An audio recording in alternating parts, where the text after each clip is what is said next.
Tere tulemast vaatama, kuulama podcasti Jutukuubik. Jutukuubikule ja YouTube'ist R33 Jutukuubik, Apple podcastist, lihtsalt Jutukuubik, samamoodi Spotify'st ja Google podcastist. Minuga täna on siin minu hea sõber Hendri Tiitus. Tere, Hendri! Tere, Reio! Räägime natuke teistel teemadel kui tavaliselt. Me räägime hetkel Ukraina sõjast, mis siiamaani veel vältab. See algas 24. veebruar selle aasta alguses ja mingist hetkest juhtus niimoodi, et sina läksid sinna vabatahtlikuks. Kus kohast tekkis sul idee minna Poola piiripunkti siis vabatahtlikuks inimesi abistama sinna? Hea küsimus. See juhtus umbes niimoodi, et sõda hakkas pihta, vaatasin neid videosid, elasin selles maailmas kuidagi sees. See nagu mitte ei pakkunud mulle huvi nagu otseses mõistes, aga ma tundsin, et ma pean olema sellega kursis, vaata, et kui sa sellega kursis ei ole, siis sa ei tea, mis nagu toimub ja siis on minust veel hirmsam elada. Ja siis kogu aeg jälgisin seda ja hakati igasuguseid annetusi igal pool koguma ja muu selline. Ja siis lõpuks ka mina leidsin endas sellise hetke, kus ma tahtsin mingi annetuse teha kuskile. Ja sellel hetkel, kui ma selle annetuse ära tegin, siis ma ei tundnud enda sees mingit kaifi nii-öelda, vaata, et ma nagu midagi tegin ära. Et inimesed üldiselt on nagu isekad, et kui nad kedagi aitavad, siis nad saavad sellise narkootikumi laadse kaifi sellest aitamisest. Päästetöötajad või kes iganes. Ja tegelikult samamoodi, miks annetusi tehakse, on ju ka see, et sa soovid kellelegi head, aga sa tegelikult tahad ju ennast hästi tunda. Sa nagu kuidagi tahad saada selle kaifi. Ja ma ei saanud seda kaifi. Ja siis ma mõtlesingi, et tahan kuidagi rohkem aidata ja mõtlesin, et äkki ma saan sinna koha peale minna. Nii oligi. Kus kohas sa infot tankisid selles mõttes, et ma tahaksin minna, aga ma ju ei tea, et mis ja kuidas ja kuhu? See juhtus umbes sama aegselt, kui ma selle mõttele tulin, et ma tahaks minna. Et ma nägin Facebookis ühe mehe siis sellist ettepanekut või kuulutust, et tema juba oli siis seal koha peal mingi nädala olnud mingite inimestega ja siis ilmselgelt sa lähed suure entusiasmiga, aga kui sul on nagu palju tegemist, vähe magamist, siis mingi hetki väsid ära. Ja üldiselt siis nagu nädal tundus olevat see periood, millega sa väsid kiiresti ära. Ja hakati otsima siis uusi vabatahtlikuid, et kes saaks siis teised välja vahetada. Ja siis sealt see liikus nagu normaalselt radapidi edasi, et võtsin temaga ühendust ja küsisin pagulasabist ja muudest kohtadest, kes muidugi oli nii ülekoormatud, et ega nemad sellega tegeleda hetkel ei saanud ja ütlesid, et ära mine, ei ole mõtet ja nii edasi. Aga ma ikkagi tahtsin minna ja siis rääkisingi kodustega kiiresti läbi ja otsustasin, et peaks asjad pakkima ja võtma, laduma auto mingit kraami täis ja minema ja vaatame, äkki keegi tuleb veel kaasa. Et ma ühtegi oma tutvusringkonna kamraadi nagu kaasa ei saanud nii kiire etteütlemisega, et mul võib-olla töömõistest tol hetkel oli seda valikuvabadust rohkem, et ma ei pidanud puhkust võtma ja niimoodi, et ma sain lihtsalt minna. Kus kohas sa seda kraami said, mida sa sinna kaasa võtsid? Mingi kogus asju ma ostsin ise kaasa, mida seal nagu siis öeldi, et mida nagu võiks tuua, mida seal nagu puudust on ja mida nagu läheb, et ma ei tea, pampersid ja nii edasi, lastele mõeldud kraam. Aga ka soojad riided ja nii. Aga hästi palju oli inimesi, keda ma leidsin Facebookist meie enda siit Harku valla elanike seast, kes lihtsalt käisid ja ostsid realiseerimiskeskusest või lihtsalt Rimist, ma ei tea, beebipüreesid, mähkmeid, snäkke, komme, ma ei tea, mida iganes ja siis tõid lihtsalt mulle. Ja oligi neid inimesi, kes ütlesid, et nad ei tea, mida osta, aga siis kandsid mulle raha võhivõõrale inimesele, mõni kandis 500 eurot, et täitsa suured summad on lihtsalt nagu suvalisele inimesele kanda. See on nagu väga suur respekt kõikidele nendele inimestele, kes sellise nagu panuse minuga kaasa saatsid, et usaldasid. Kas sa läksid üksinda sinna või lõpuks sa leidsid kellegi siis, kellega koos minna? Sellega oli niimoodi, et selle kontaktisiku kaudu, kes seal kohapeal toimetas, ma sain teada siis veel mingid inimesed, kes sinna nagu minemas on.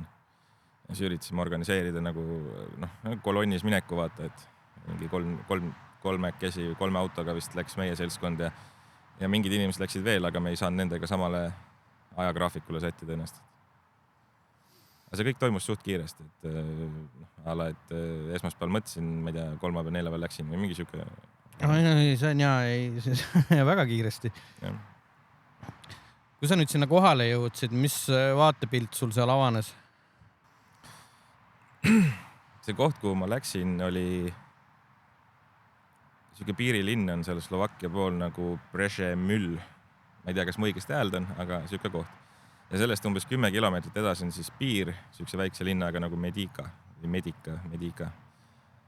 Ja kui sa hakkad sinna kohale jõudma, siis hakkasid kostuma igal pool sireenid, vilkurid ja need oli nii kohutavalt palju, et kui sa nüüd kujutaksid endale ette, et seesama tee, mis meil siin aia taga on, et siit tuleb üks päästeauto vilkuritega ja sireeniga, siis tulevad reisibussid, mis on Päästeameti omad punased vilkuritega, mingi 10 tükki jutti, siis tuleb politseid, mingid Päästeametid, siis veel mingid asjad ja niimoodi 24 tundi jutti. Niimoodi, et sul undab kõrvus.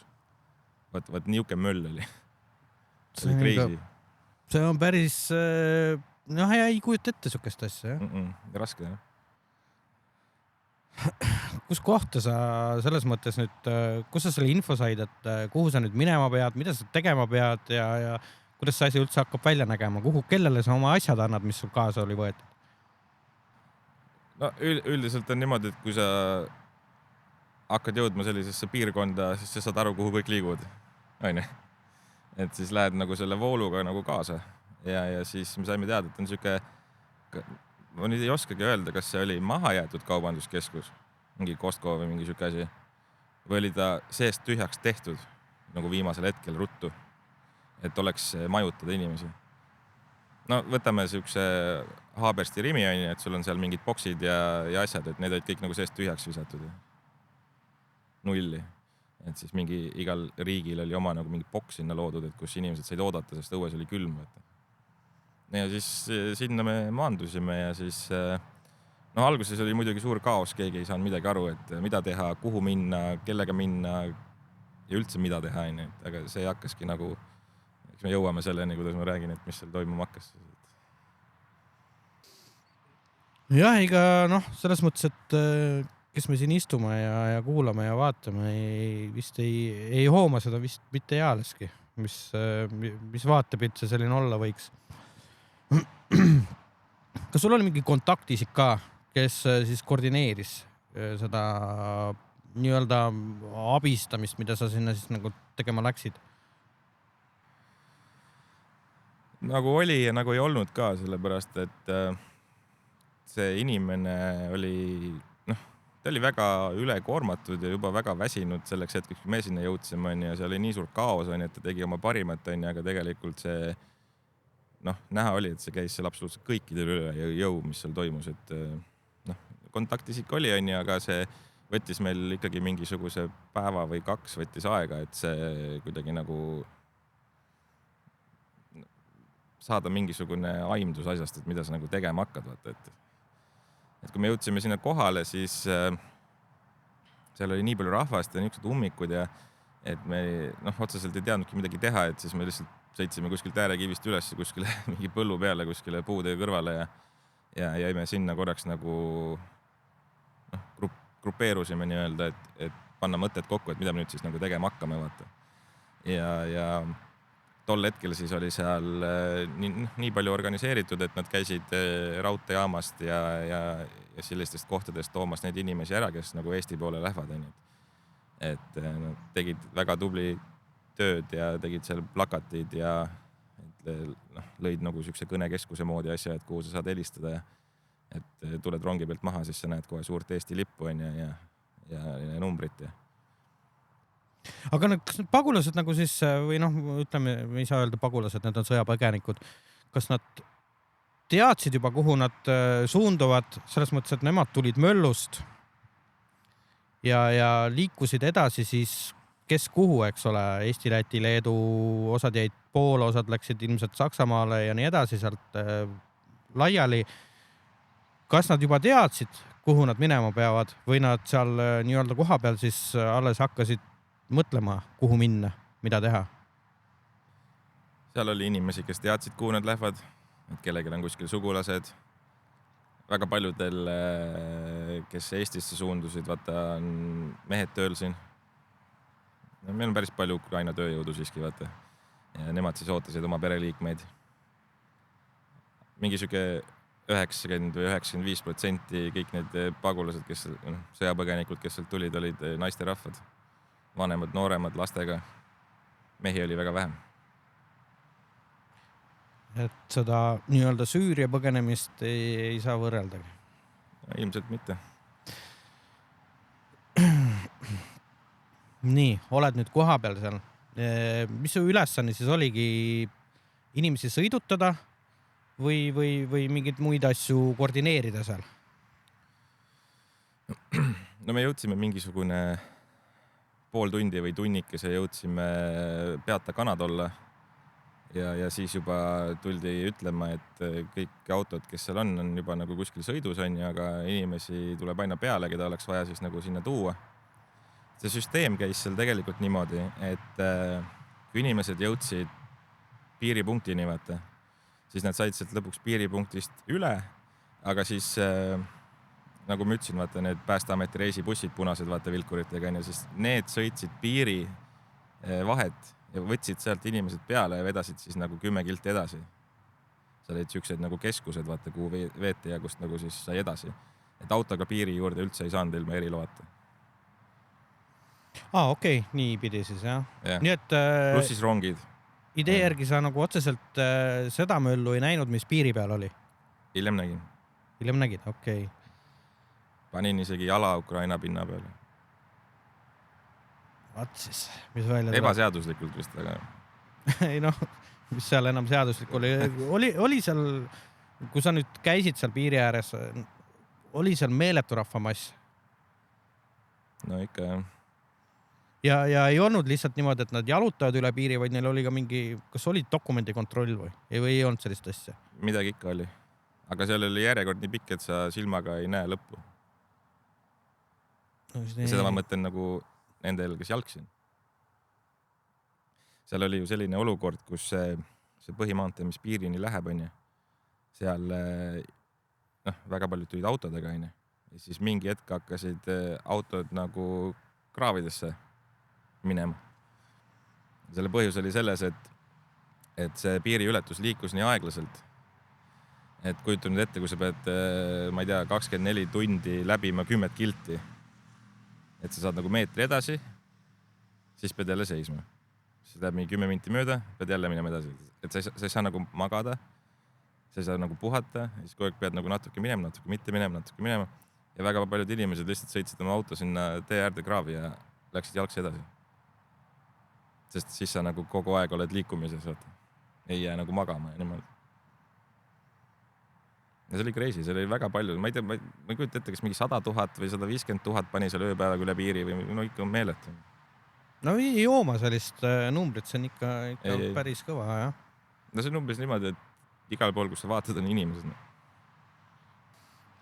Kuidas nende sõjapõgenikudega käituti seal?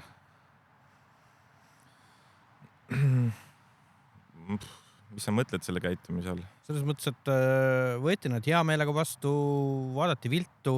Ei no ikka hea meelega. Kuidas sa saad kurjalt vaadata kellegi otsa, kes on... No ütle, riigid on erinevad, no. Ei no jah.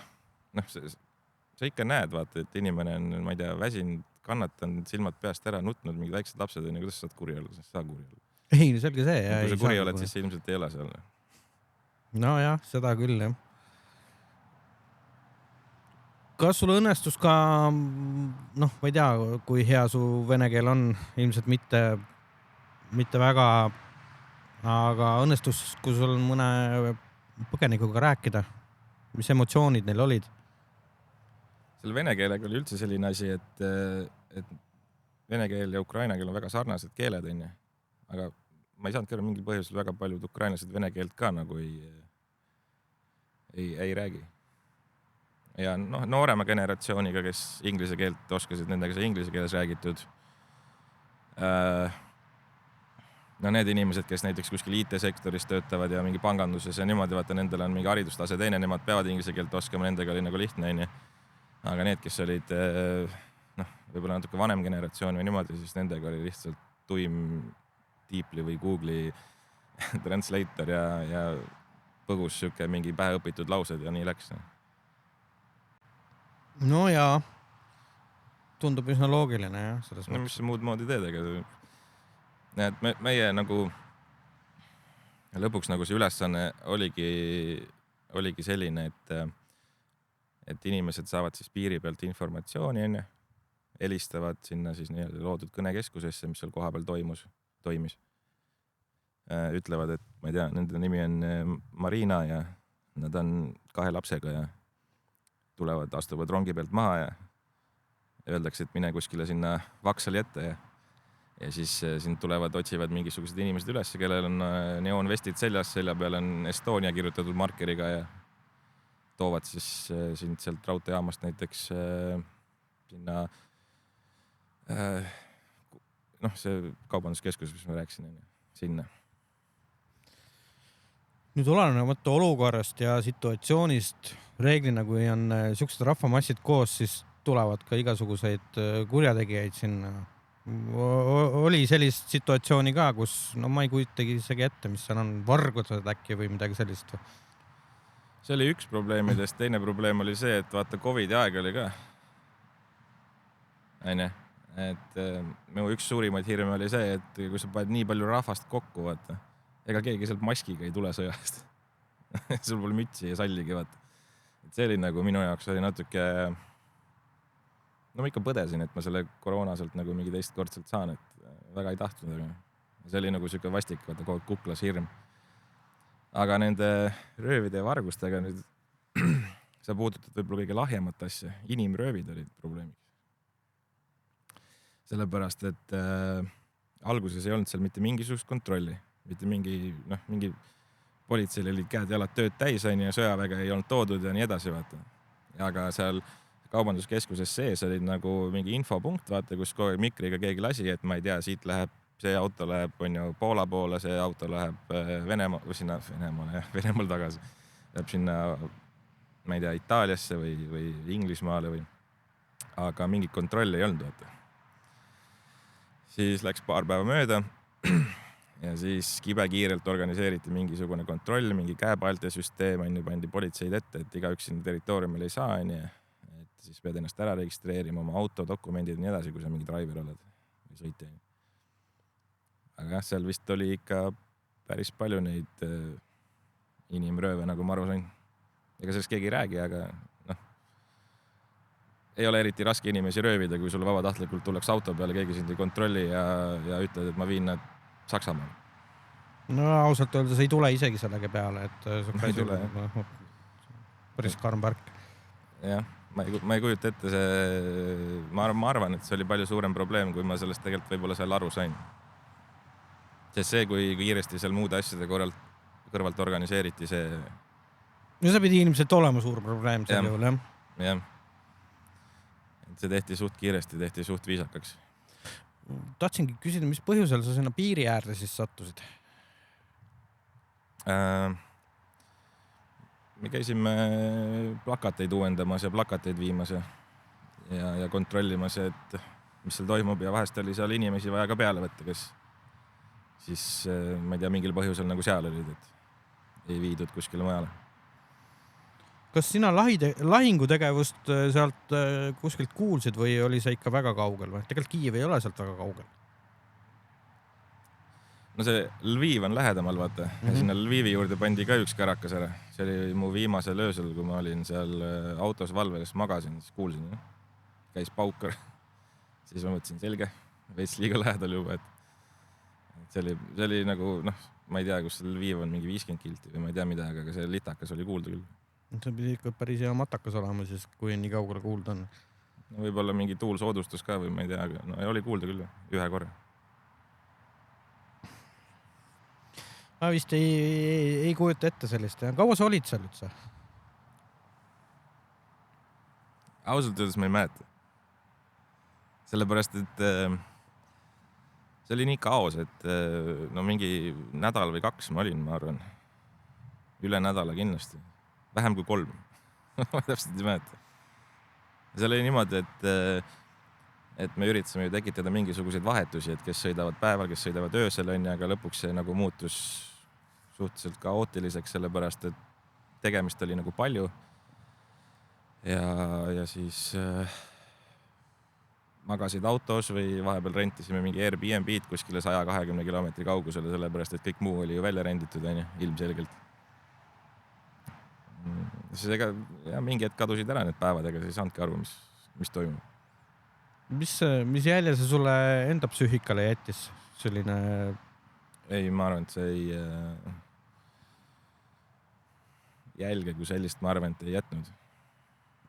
Emotsioonid vaid. Aga mis emotsioonid sul tekkisid seda õudust kõike vaadates seal? No nagu ma rääkisin, isekus on esimene asi, et sa saad abiks olla, see tekitab sulle hea tunde, aga siis teist külje pealt sa näed väga palju kurbust, sa näed väga palju, sul on väga palju tekib siukest kaastunnet,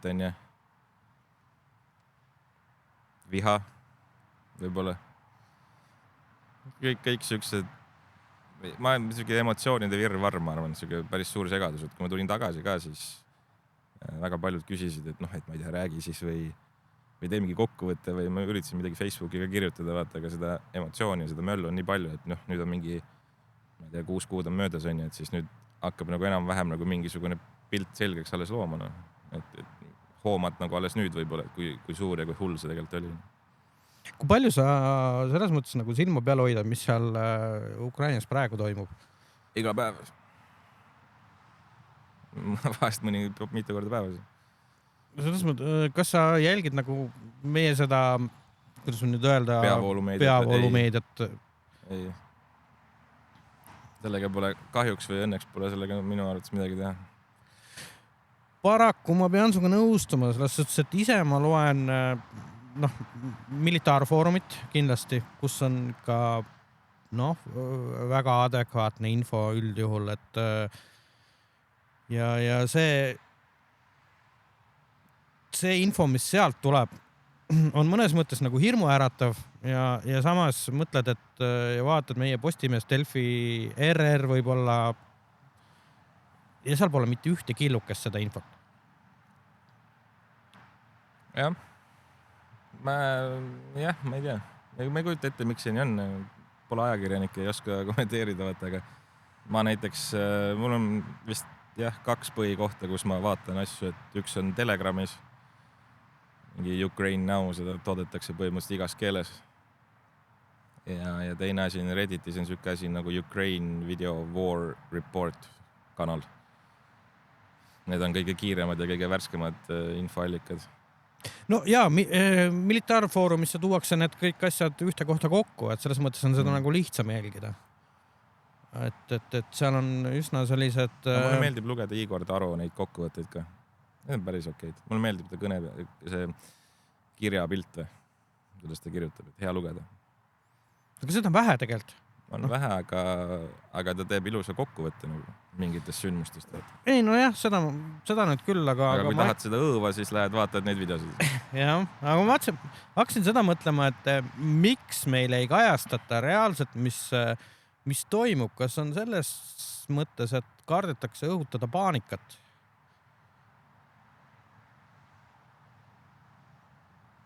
Ma arvan, et seal on erinevad faktorid. Mingi osa on kindlasti selles, mingi osa on selles, et sa ei jõua võib-olla nii kiiresti kinnitada neid allikaid, mida sa sinna peavoolus meediasse lasedes, päris nagu lampi ei saa ka panna. Et see, mis sul seal kuskil foorumis jagatakse, sa tegelikult ei tea, kas see on nagu päris õige kohe, vaata. see võib olla aastast 2014 ka filmitud, on ju. Ja, selles mõttes ma olen sinuga nõus, et seal peab nagu üleüldse seal infotulvas peab ringi liikuma natukene sellise, kuidas nüüd öelda, pilguga, kus sa võtad kõike kerge soolaga. Et kõik ei ole tõsi, mis liigub internetis. Nii on. Aga jah, üldiselt, võimalik, et seal Postimehe seal lõimes, kus on see nii-öelda otseblogi või blogi, et seal võib-olla isegi liigub mingisugust vähe adekvaatsemat infot, aga kuna see on tasuline, siis aitäh teile, et enamus inimesti sellest välja jätate. Et mina ei tea ühtegi inimest, kes selle eest maksaks ja ma ei hakka ka kunagi maksma selle eest, kuigi kõige lahedam artikkel, mis kunagi tuli Postimehesse, tasuline kusjuures, oli kuidas säästa raha. Ja esimene punkt oligi, ma ei osta seda artiklit ja ma olen juba säästnud, nii et väga hästi. No see on sama, kuidas alati loteriiga võita. Jätad ostmata. Just oled vähemalt midagigi võitnud. Just, või pole kaotanud tegelikult. Jah, jackpotini sa muidugi ei küündi sellega. Seda küll. Kas läheksid veel, kui tekiks võimalus? Võimalus on alati minna. Ütleme aega, tahtmist, motivatsiooni. Ma arvan küll, kui ma tegelikult just täna hommikul mõtlesin selle peale, kui ma siia tulin, et tõenäoliselt ma arvan, et mingisugune suurem sõjapagulaste laine hakkab uuesti tulema äkki siis, kui nüüd külmaks läheb, sellepärast, et paljud regioonid seal võib-olla on ilma kütteta ja nii edasi, et siis võib-olla tuleb jälle see mingi raksakas, sest praegu suvel ja niimoodi on okei ju, et sa saad hakkama isegi siis, kui sul pole kütet ja nii, aga...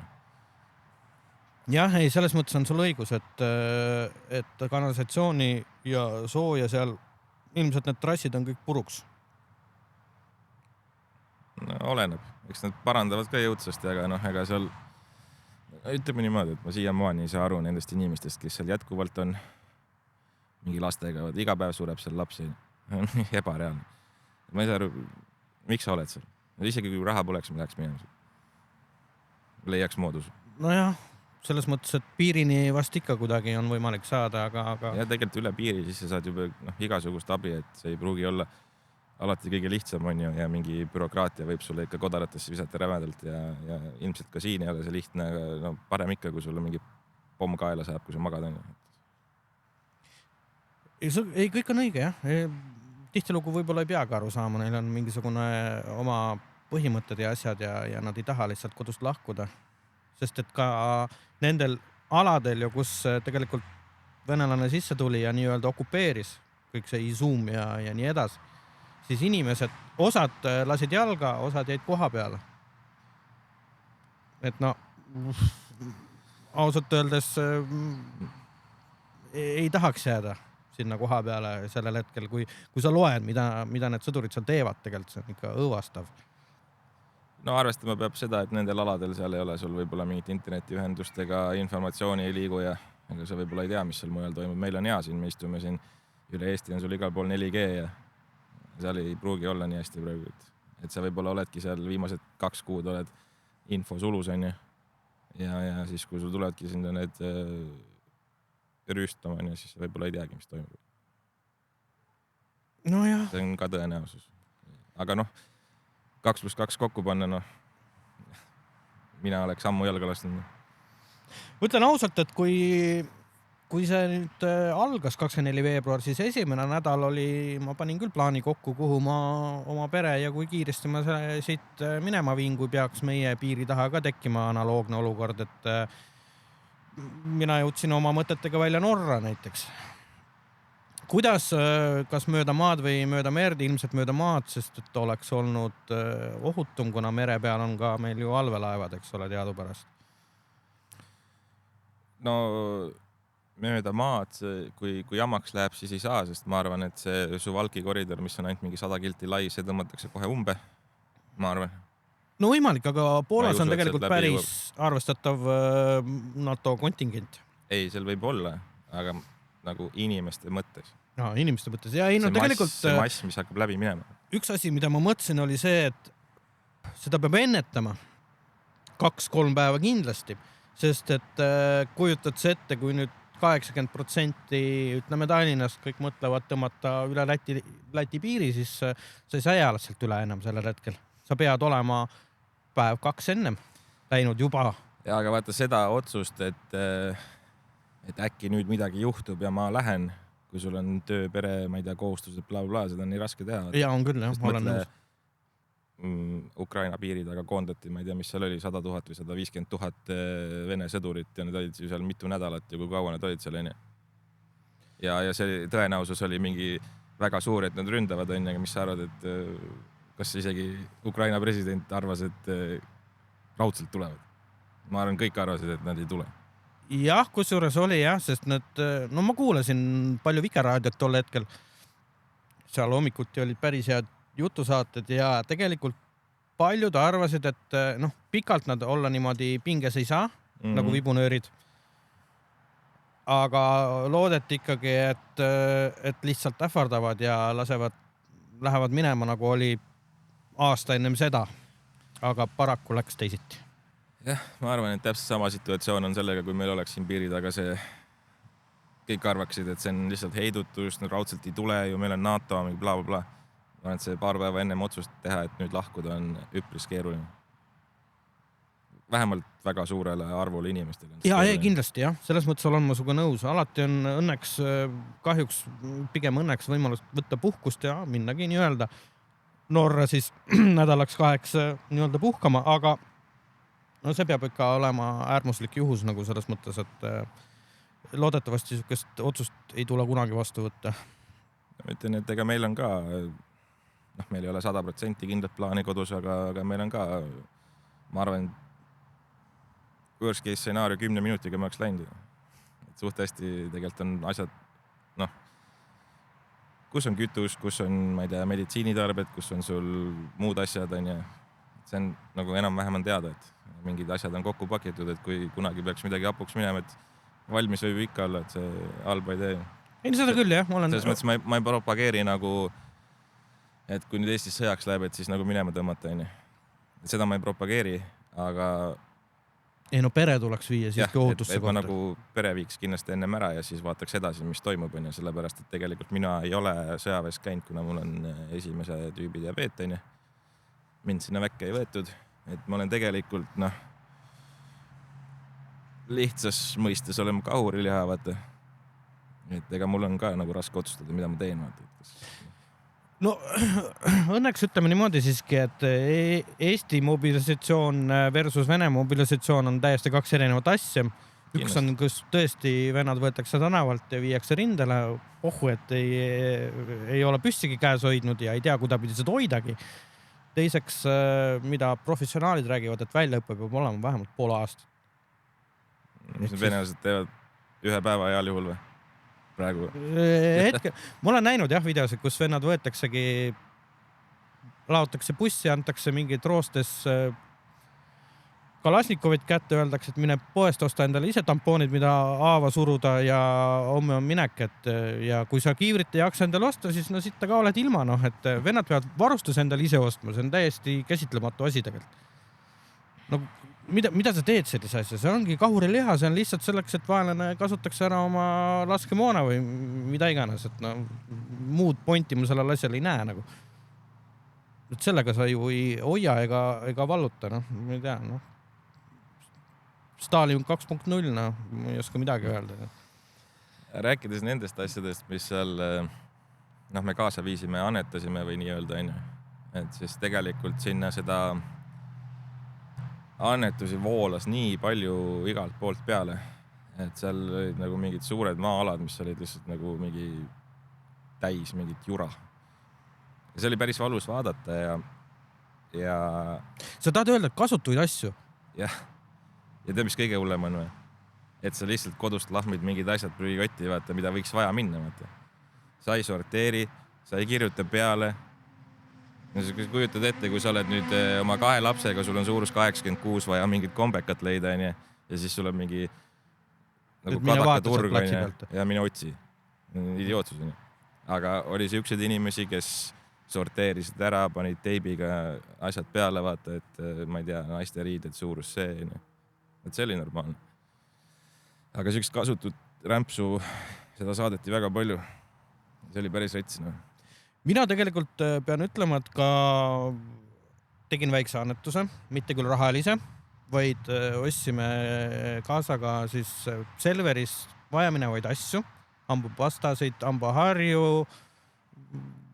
vist oli ka mingid mähkmed, mingisugused esmatarbe asjad ja Selveris oli kohe kogumispunkt, kuhu sai need asjad jätta ja nemad organiseerisid need asjad edasi. Ses mõttes, et oleme ka teinud panuse. No väga õige, kõik peavad tegema midagi. Ükskõik kui väike või suur see on. Sul pole nagu vahet, seda ei pea mõõtma. Jah, nii ta on. Mida tuleme korraks tänapäeva? Kas läksid ka hullusega kaasa ja ostsid endale koju generaatori? Ei. Jah, jumal õige. Ma tahaksin küsida inimeste käest, kes ostsid endale generaatori. Mida sa teed sellega? Mul on selles mõttes hästi, et mul on gaasipliit ballooniga. Saan sinna grillgaasi ka panna, vaata, grilli oma. Ja mul on väike kamin ja saunaahi on puudega, millega ma saan ka maja kütta, et häda pärast. Ei, no mul on sama asi selles mõttes, et mul on gaasigrill, kus seda saab kasutada ahjuna, seda saab kasutada veekeetmisena, mida iganes.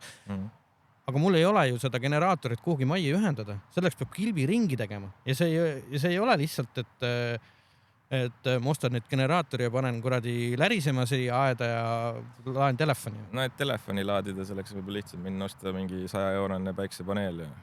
No just, et inimesed, kes jooksid tormigeneraatoritele, ma lihtsalt tahaks teada, kas neil oli ka nagu mingisugune plaan, et mismoodi sa seda nagu ühendad või mis sa sellega teed? Ütleme niimoodi, et ega ta ideeliselt ju halb ei ole. Et kui sul on vahendid ja võimalusi, no palun, osta olla sul kodus, et kui tõesti hapuks läheb, siis võib-olla kuidagi kasutad, valad diislit täis ja pead käima ja saad midagi teha, aga kas ta nüüd on nii vajalik, et sa seda pead nagu tormama ostma ja hinnad lakke lööma, seda ma ei usu.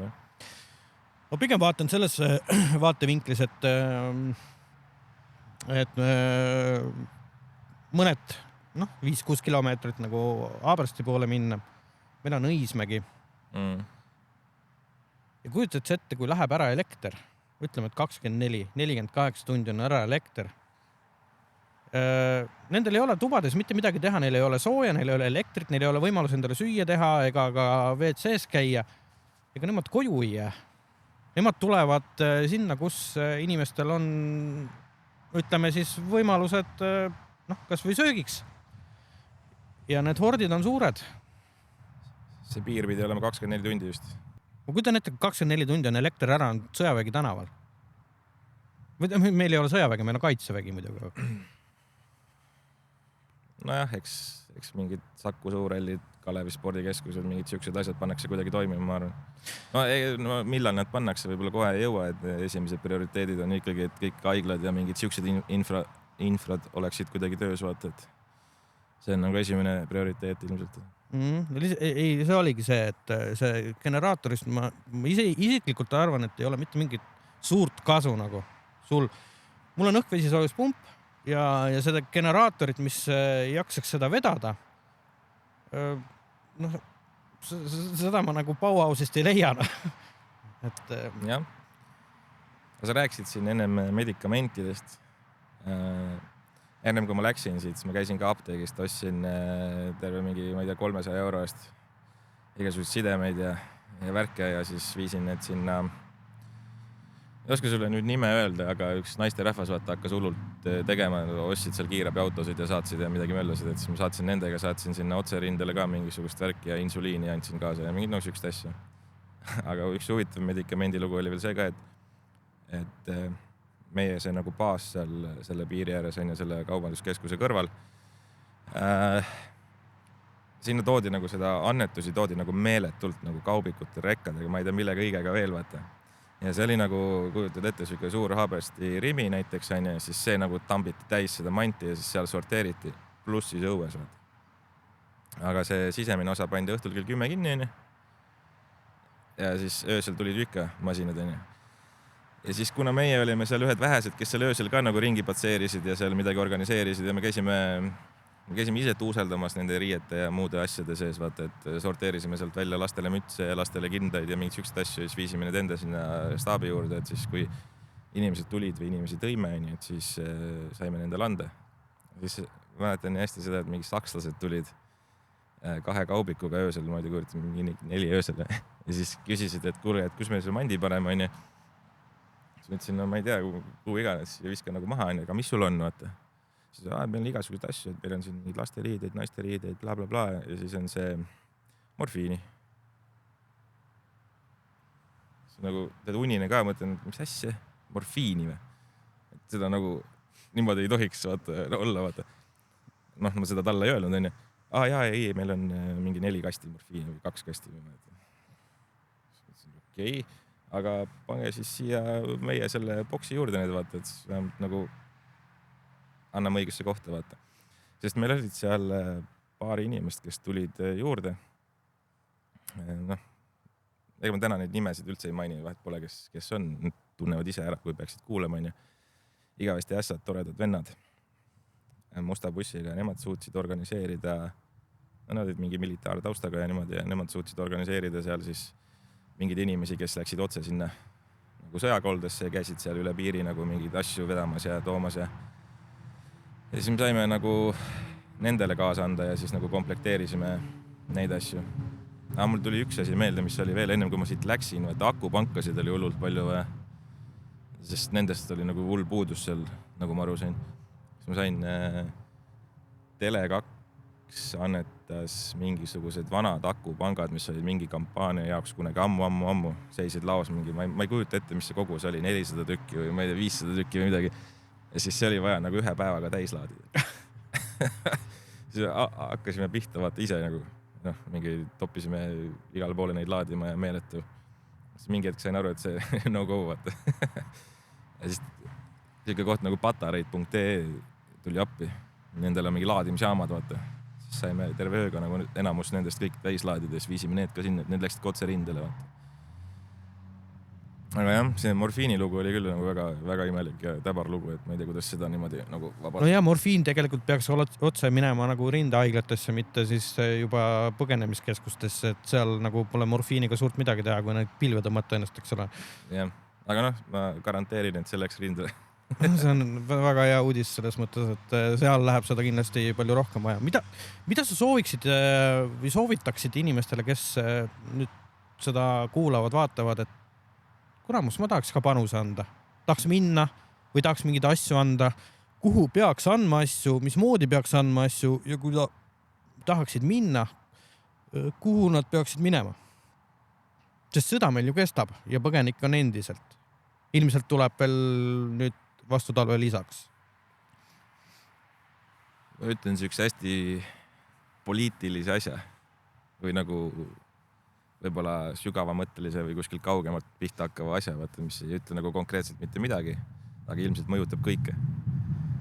Et ma arvan, et inimesed peaksid rohkem mõtlema selle peale, et nad ei tohiks endast seda õõva eemale lasta nagu. Väga paljud inimesed on sellised, ära räägi sellest teemast rohkem, see on jõudne ja ma ei taha ja ära näita mulle seda pilti sellest surnud lapsest ja aga ma arvan, et see vale. Ma arvan, et kõik inimesed peaksid iga päev ennast sellega nagu kursis hoidma ja mitte sellepärast, et endale tekitada stressi või midagi. Või et kuidagi halb või valus oleks, aga mõtleme nüüd niipidi, et istume täna sinuga siin. Õues vihma ei saja, jumal hea on. Õhtu, ma ei tea, pühapäeva õhtu võib-olla pärast lähed teed sauna, võtad ühe õlle ja kõik on chill, on ju. Aga kaugel Kiiev on? Mingi 800 või? No ei ole kaugel, eh? Siin samas ju. Ja siis võtad sealt veel mingi 500 kilti edasi, on ju. Pommid lendavad, inimesed surevad, lapsed lendavad tükkideks. Ja siis me naudime hetke ja teeme podcasti. Ei, selles mõttes on, ma olen jumalasta nõus sinuga. Mis mul see mõte oli, vaata? See mõte oli nagu selles, et kui inimesed ei lase endast seda õõva mööda ja nad on sellega nagu liiguvad käsikäes, vaata, siis sellest edasi hakkavad tulema juba õiged otsused, vaata. Et kas ma annan sinna mingi panuse, annan siia mingi raha või ma ei tea, mul sõbral on korter, on ja kes ei taha seda välja üürida, aga ma siis võib-olla motiveerin teda, et et ta üriks selle välja või võib-olla ukrainlasele või mida iganes, vaata sealt hakkab see nagu hargnema ja läheb nagu edasi, vaata ja siis need inimesed leiavadki selle õige tee. Aga kui sa väldid seda teemat, siis ei leia. Vaata, asi ongi selles, et meil on see infot on hakatud nii vähe jagama, vaid ongi see kinnine blogi, millest ma rääkisin. Ja teiseks on, et inimesed on väsinud sellest. Antakse vähem infot ja siuke tunne on, et midagi ei toimugi seal enam. Kui sa ise ei uuri nendest foorumitest, siis sa arvadki, et enam ei toimu suurt midagi. Kuigi tegelikult lahingutegevus on läinud meeletult suuremaks ja langenuid on palju rohkem, kui oli ennem. Ka tsiviilisikute osas, mitte ainult Ukraina sõdurite osas. Võt seda peaks üleskutse nüüd, ma ei tea, ajakirjandusele, et palun kajastage rohkem tasuta artikleid sellel teemal, et inimesed ei väsiks ära sellest, et endiselt toimub jõhker okupatsiooni,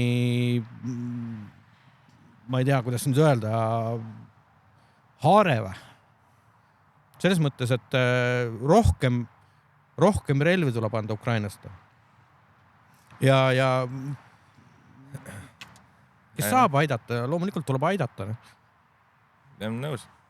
Ma arvangi, et kõige olulisem ongi see, et see hakkab väikestest asjadest pihta ja kui sa oled selle teemaga nagu kursis, hoiad ennast kursis, ükskõik kui ebameeldiv see ka pole, siis see tekitabki sinust seda trotsi või viha nagu midagi teha või ära teha või kaasa aidata. Ja siis küll need õiged väljundid leiavad ise tee sinuni juba, ma arvan. See paraku on nii. Nii et kes tahavad aidata, palun aidata saab igat moodi. Selles mõttes, et nii rahaliselt asjade osas kui ka ise kaasa lüües. Ma tänan sind, Endre, et sa said aega tulla natukene jutustama, mis päriselt toimus ja mis päriselt toimub ja ma soovin sulle edu. Ja kes teab, võib-olla näeme kuskil abistuspunktis. Suur tänu sulle! Aitäh! Ja kes ei ole veel subscribe'inud, like'inud, siis palun tehke, sest ma statistikast näen, et 95% videote vaatajaid on siiski unsubscribe või tähendab ei ole subscribe'inud kanalile, nii et see ei võta teilt tükki küljest ära, aga samas aitab mind palju. Suur tänu, näeme jälle!